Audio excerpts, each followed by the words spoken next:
Ikaw ba ay naniniwala sa mga kababalaghan at titira sa bahay na may magpaparamdam tuwing kabilugan ng buwan? Kung bago ka pa lang sa ating channel, please like and subscribe at hit ang notification bell para updated ka sa mga bago nating video.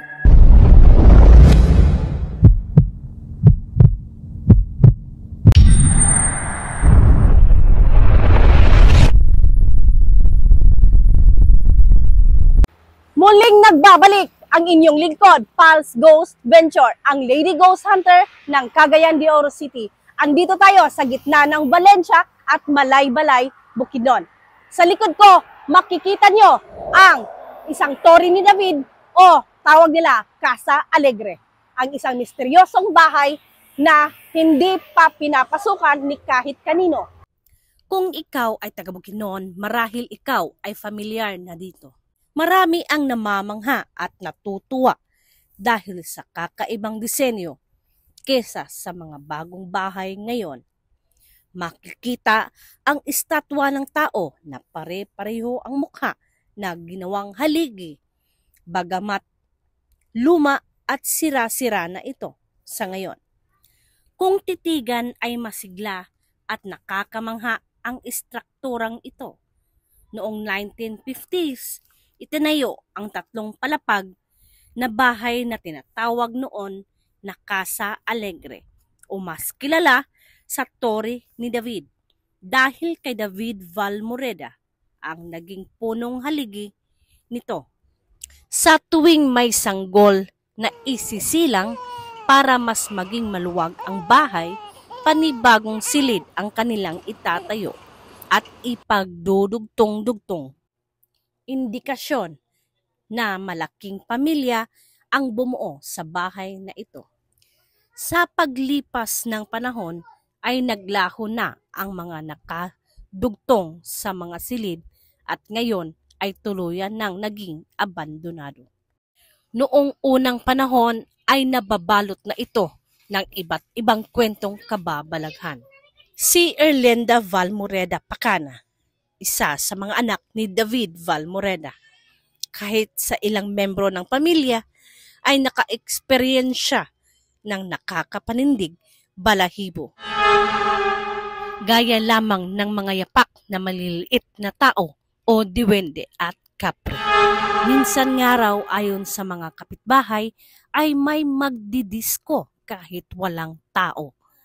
May magwiwisol at sa tuwing kabilugan ng buwan ay may babaeng umiiyak at umaakyat baba sa pangatlong palapag at hindi nila alam anong klase ang mga gumagawa ng ingay. Isang hating gabi na may tsuper na namasada at biglang may babaeng nagpakita sa kanya at pumara at bigla itong sumakay at bigla rin itong nawala.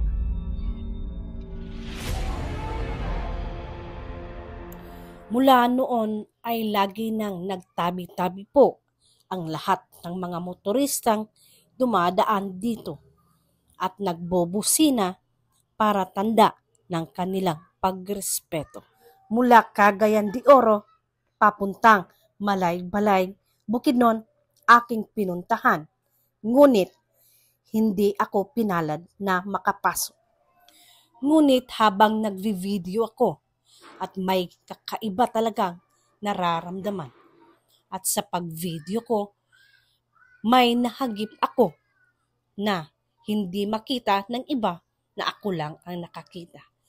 At yung nakita ko ay parang isang tumawid na babae mula sa bintana. At makikita natin na napapaligiran na ito ng malalaking puno at damo sa paligid ng bahay ng Torre ni David na pinaniniwalaan ng karamihan na ito ay pinamumugaran at pinamamahayan ng mga engkanto at elemento. Dito rin daw itinatago ang mga higantes o mga malalaking ulo na ipinaparada noong unang panahon.